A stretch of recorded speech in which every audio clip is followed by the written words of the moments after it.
Alors, je voudrais revenir sur des questions concernant qu'est-ce qui est scientifique, qu'est-ce qui est artistique. Vous savez que c'était un grand débat au XXe siècle. À partir de quel moment un objet peut-il devenir de l'art?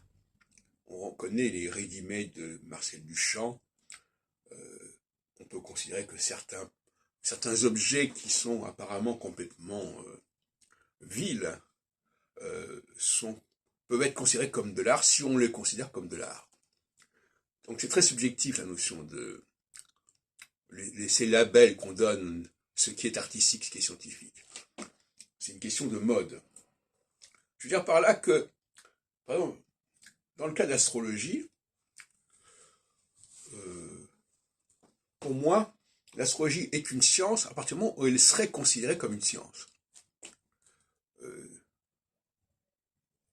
Si elle l'est, mais qu'elle n'est pas considérée comme telle, ça ne va pas. Ouais. Donc, pour moi, il s'agit pour l'astrologie d'arriver à être reconnue comme une science. Et, inversement, il y a ceux qui ne veulent pas la reconnaître comme une science. Et pourquoi ils ne veulent pas? Il y a des problèmes de raisons, il y a des raisons théologiques, il y a des raisons métaphysiques de ce refus. Parce que ils veulent que la société soit organisée à partir d'en bas. C'est-à-dire qu'elle doit, ce sont des règles, des lois qui sont voulues par les hommes. Alors que l'astrologie incarne l'idée de lois qui viennent d'en haut. Et ça, en soi, c'est... Donc, finalement, vous savez, comme on dit, quand on veut se débarrasser de son chien, on l'accuse de la rage.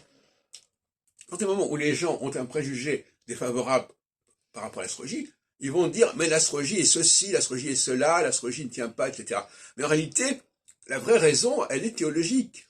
Elle est l'opposition entre une théologie immanente, juridique, constitutionnelle, où l'Assemblée nationale qui décide ceci, qui décide cela, et puis à l'opposé, une théologie de la transcendance, une théologie où l'on reconnaît la création divine et on considère que les lois divines ne sont pas celles que les hommes se donnent à eux-mêmes, mais les lois qui ont été mises en place par des dieux, même par des extraterrestres éventuellement, parce que pour moi, la notion de divinité est liée aussi quelque part à quelque chose qui est au-delà de la Terre, au-delà de l'intelligence humaine telle que nous la connaissons. Voilà le vrai débat. Et donc, c'est ce débat théologique qu'il faut en gagner. Bien évidemment, il faut aussi que l'astrologie se réforme et qu'elle se simplifie et qu'elle se clarifie, ça va de soi. Mais ça ne suffit pas. Même mon astrologie ne peut ne pas satisfaire dès lors qu'elle renvoie à une théologie de la transcendance. Et donc, c'est bien de ça dont il s'agit. Il faut que l'astrologie soit reconnue comme une science, c'est-à-dire comme quelque chose sur laquelle on peut tabler, quelque chose qui ne bouge pas, qui ne soit pas mouvant, même si, paradoxalement, la science est vouée à évoluer. Alors ça, c'est un autre sujet.